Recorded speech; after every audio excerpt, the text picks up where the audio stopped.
पकड़ा गया है। हाँ, दो और भी है, अभी दो तो आए नहीं हैं। और इसी के साथ एक अनुचित का भी केस है, उसका कातिल भी घूम रहा है नेपाल में, वो भी आना चाहिए। जब तक वो तीनों, अभी तो तीनों अपराध है ना, जब तक वो तीनों अपराधी नहीं पकड़े जाएंगे तो ये जन सैलाब तब तक चलता रहेगा। किसी माँ बाप की आँख ठंडी नहीं होगी। ये तीनों हत्यारे पकड़े जाने चाहिए। मैं इस चैनल के माध्यम से उन सभी माँ बापों को धन्यवाद देना चाहती हूँ जिन्होंने हमारे इस केस में लड़ने के लिए सब एकजुट हुए, और सारे संगठन, सैनिक संगठन, अन्य संगठन, जितने भी दल हैं, सबने हमारा साथ दिया। और आगे ऐसी लड़ाई चलती रहेगी जब तक वो तीनों हत्यारे न पकड़े जाए। अगर जब भी ऐसा केस होगा तो कोई हत्यारा अब दोबारा बच नहीं पाएगा। उसके कहने का, जब मैं उस अपराधी से मिली तो उसने मुझे ये बताया कि छोटी छोटी बातों पे बहस हुई थी। जो महिमन है, महिमन के साथ उनका झगड़ा हुआ था, तो महिमन फिर दोबारा आके कमलेश को ले गया। तो कमलेश ने ये कहा कि मतलब महिमन के साथ, गुज्जी के साथ झगड़ा क्यों किया। तो इन्हीं बातों पे लेकर बहस हुई थी, और महिमन भी साथ में खड़ा था, जो चंदू खैर ने मुझे बताया। तो महिमन भी वहीं पे था, और महिमन के सामने चंदू खैर ने भतीजा हो गया चल जा करके ये बातें कही। उन दोनों के जो भी बहस हुई थी महिमन के सामने हुई है, और जो दो अपराधी है वो भी वहीं पर ही थे। जब कमलेश को चाकू मारा, महिमन वहीं पर ही है, और जैसे उसको चाकू मारा महिमन बाइक लेके भाग गया। और महिमन ने खुद मेरे से कहा कि मैं 2-3 घंटे से कमलेश के साथ हूँ ही नहीं। हाँ, दोस्ती है, पहले भी दोस्त थे, दोस्त के मदद के लिए उसने अपनी जान दे दी। और वो ऐसा दोस्त निकला जो एक अगरबत्ती तक देने नहीं आया और एक शब्द नहीं बोल पाया अपने दोस्त के लिए। जहाँ पे बोलता, अगर ये चीज़ें वो उसी टाइम पे कर देता, बेटे को जान बचाने के लिए भाग भी गया था, तो उसके बाद आता, बच्चे को हॉस्पिटल पहुँचा देता तो जान बच जाती। आज नहीं तो कल मेरा बेटा बच के घर आ जाता, तो मैं उस ज़िंदगी भर उसका एहसानमंद रहती जो उसने मेरे बेटे की जान दी। लेकिन मैं आज इसी चैनल के माध्यम से उन सभी बच्चों को कहना चाहती हूँ, ज़िंदगी में एक ऐसा दोस्त बनाए जो तुम्हें मरते दम तक, मेरे बेटे की तरह मरते दम तक साथ दे। लेकिन महिमन जैसा जल्लाद दोस्त कभी बनाना ही मत। ऐसे दोस्तों को इस समाज में रहने का कोई नहीं अधिकार नहीं है।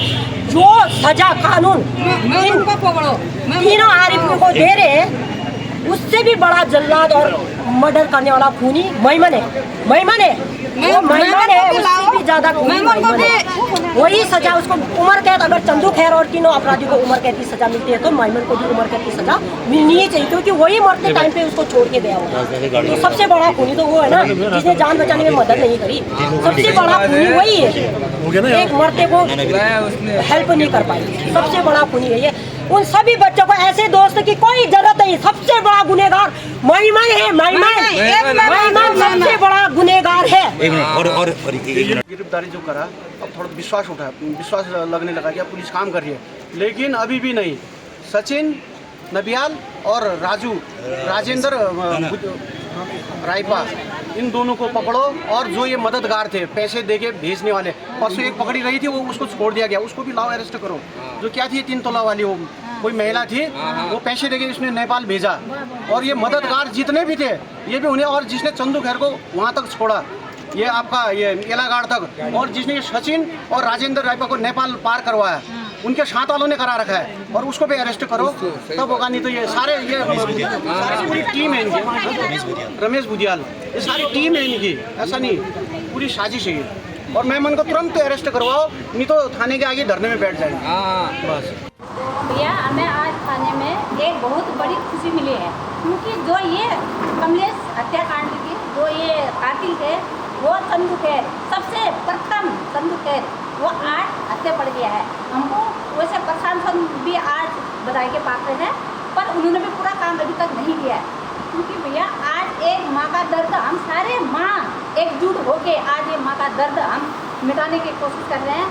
पर आज जो ये चंदू खैर जो आज पकड़ा गया है, वो अंदर है, वो आज हमारे हवाले होता है, पर उसको हम जिंदगी का पूरा सबक सिखाते या जान से मार डालते, खून के बदले खून लेते, पर पुलिस वाले हमें उसको मिलने नहीं देते।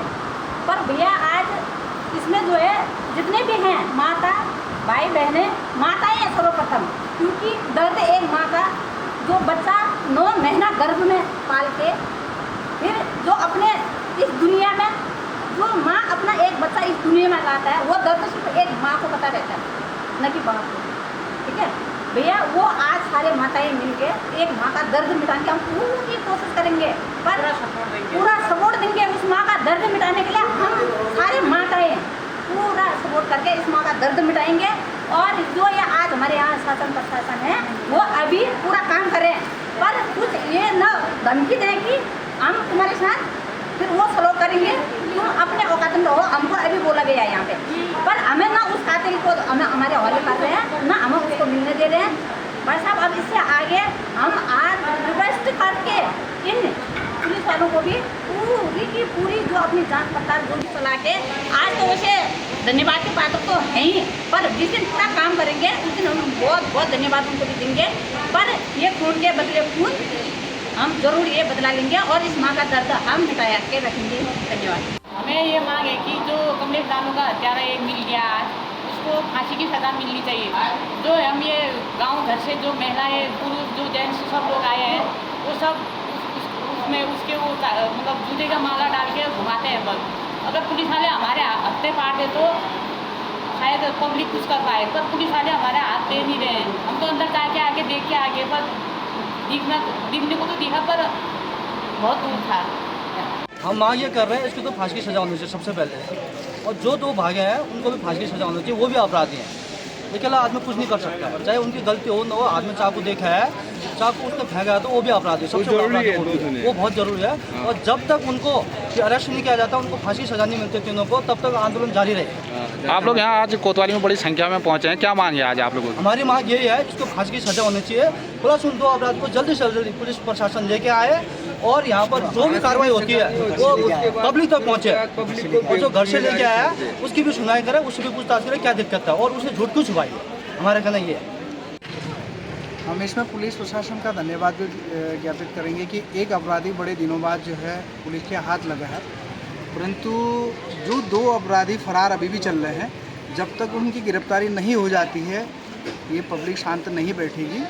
और साथ ही हम पहले भी हमने कहा है कि हम तब भी प्रशासन के साथ पुलिस के साथ खड़े थे, आज भी पुलिस और प्रशासन के साथ खड़े हैं। और समय रहते हुए दो जो फरार अपराधी उनको तुरंत गिरफ्तारी की जाए। यदि ऐसा नहीं होता है तो जो जनता में आक्रोश है वह कम नहीं होगा। और जहां तक मुझे आज ये विशेष सूत्रों से पता चला है कि यदि दो अपराधी नहीं गिरफ्तार हो पाते हैं जल्द से जल्द, तो पुनः आंदोलन एक बड़ा रूप ले सकती है।